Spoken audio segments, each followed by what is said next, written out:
The Middle East war is becoming extremely prolonged. Now the war is spreading to Iraq and Egypt as well. Because of this, President Trump's approval rating is also dropping rapidly. Today, let's take a closer look at this situation. Let's get right into it. First, we need to look at the situation in the Middle East. Currently, the number of countries getting involved in the Middle East war is gradually increasing.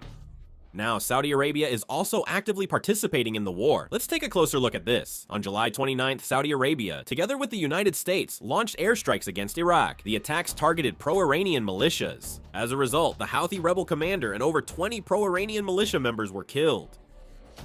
In fact, Iran has continuously used pro-Iranian militias to attack Saudi Arabia, especially after the Houthi rebels declared a blockade of the Red Sea. They even attacked oil tankers. Pro-Iranian Iraqi militias also targeted Saudi Arabia's western oil facilities by launching drones. Because of this, Saudi Arabia has become actively involved as well. Meanwhile, Iran's actions have also become much more aggressive than before. Previously, when the United States launched airstrikes first, Iran would retaliate by targeting US military bases or pro-US forces throughout the Middle East.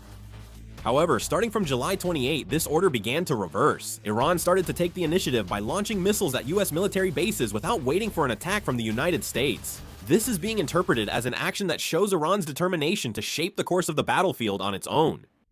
This attack is getting extra attention since it happened just after President Trump and Israeli Prime Minister Netanyahu ended their White House talks. Some analysts believe Iran acted preemptively, while the US and Israel discussed military responses to put psychological pressure on its opponents. Hamid Reza Azizi, a researcher at the German Institute for International Security Affairs, noted a shift in Iran's military strategy. He explained that Iran is no longer just responding after being attacked, but is now signaling that it is ready to take military action first if it judges a threat to be imminent. This is being interpreted as a shift from a defense-oriented response to a willingness to decide the timing of an attack on its own. This inevitably increases the burden on the United States as well. The more difficult it becomes to predict the timing of an attack, the wider the area over which US military bases and air defense assets deployed throughout the Middle East must be on alert. If this new pattern of Iran taking the initiative continues, the US may find itself in a situation where it has to keep far more troops and equipment on standby than before. The United States is also taking a hardline approach, and in response, the US military has begun attacking various locations in southern Iran, including Qeshm Island and Bushehr. This marked the resumption of airstrikes just 6 days after the 23rd.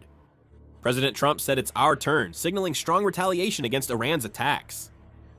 In such a situation, the flames of the Middle East war have started to spread to another region. This time, even Egypt has suffered direct damage. On July 29th, a major fire broke out at an LNG storage and transport facility docked at the Mieta port on Egypt's Mediterranean coast. Reuters and AP. According to AFP, a US-owned floating LNG storage facility and a Greek-owned transport vessel caught fire, and the British maritime security company Ambry raised the possibility of a drone attack.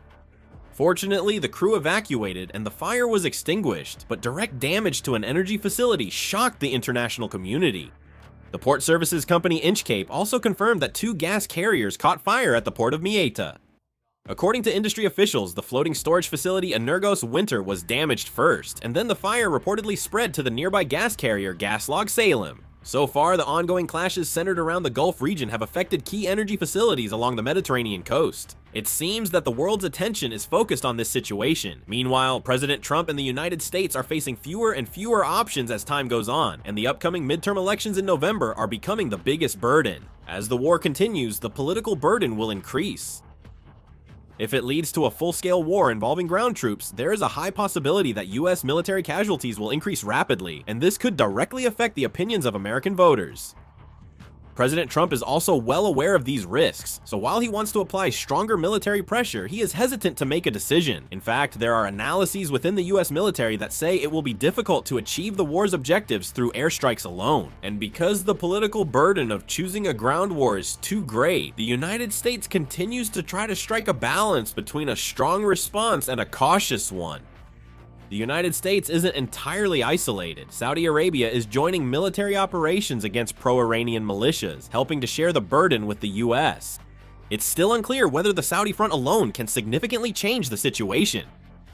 With new conflicts continuing to erupt throughout the Middle East, it is highly likely that the military and diplomatic burdens the United States must bear will continue to increase. Amidst all this, President Trump's domestic political situation is also worsening. According to a CNN poll, his approval rating has dropped to 34%, which is the same level as the lowest point recorded right after the January 2021 Capitol riot.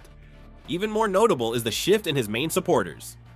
The approval rating among Republican supporters has also dropped to 78%, the lowest level across both President Trump's first and second terms. In addition, the percentage of Republican supporters who said they have high expectations for the remainder of his term has sharply decreased from 38% in the spring of 2025 to 19%. On top of this, negative evaluations of his response to the Iran war are mounting, putting President Trump under political pressure, where it is difficult for him to either escalate the war or easily back down. In addition, another problem facing the United States has come to light: a shortage of air defense missiles. The Center for Strategic and International Studies, a leading American think tank, has revealed that the U.S. military currently has about 760 to 838 Patriot interceptor missiles in stock, and about 250 THAAD interceptor missiles. The problem is that these numbers do not represent a sufficient reserve or surplus. CSIS analyzed that since a large number of interceptor missiles have been used in the military operations against Iran, namely Operation Grand Fury and Operation Epic Fury, which began on February 28, the military risks that the United States and its allies must bear have become much greater than before. In particular, if Iran continues its ballistic missile attacks, the key means to stop them are the Patriot and THAAD systems, and currently, there are virtually no other defense systems that can replace these two. In other words, as interceptor missiles continue to be consumed, the United States' air defense capability could also weaken. CSIS pointed out that this situation could affect not only the Middle East, but also the Pacific region. If military tensions with China rise in the future, the United States will have to prepare for both the Middle East and Indo-Pacific fronts at the same time. If there is a shortage of air defense missile stockpiles, it could significantly limit strategic operations. The United States is aware of this issue and has begun to respond. The U.S. Army signed another production contract with Lockheed Martin for Patriot missiles, valued at up to $58.6 billion, about 84 trillion won, to quickly replenish missile stockpiles depleted by ongoing wars in Iran and Ukraine. A single Patriot interceptor missile is a high-priced weapon, costing about $4 million per round. Lockheed Martin has announced plans to significantly expand its production capacity by increasing factory staff and boosting annual output from the current 600 missiles to 2,000 missiles by 2030. However, even if production capacity is expanded, it will take considerable time to secure enough stock, which raises concerns in the US that if the war drags on, the military burden could continue to grow. But the biggest problem is when this war will actually end. Currently, the US, Iran, and Israel have all failed to find a clear exit strategy to stop the war. While it is possible to apply stronger military pressure, it is not realistically easy to continue the war until the other side completely surrenders. From the US perspective, options are limited. Reducing military actions or withdrawing could draw political criticism for seeming to yield to Iran.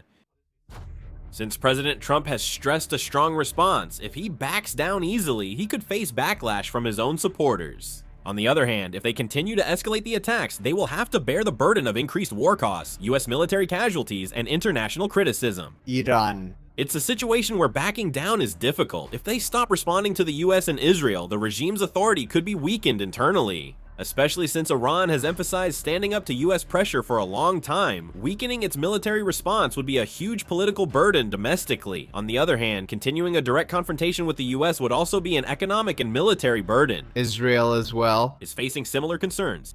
The goal is to weaken Iran's military capabilities, but prolonged conflict is also a burden within Israel. There are voices saying that the war must continue to reduce security threats, while at the same time, there are opinions that further escalation must be prevented. The current Middle East war is not one where either side can easily declare victory and end it. If countries back down, they face political losses. If they keep fighting, military and economic burdens grow. The biggest problem now is not how to win this war. The problem is that there is still no answer to how to stop it.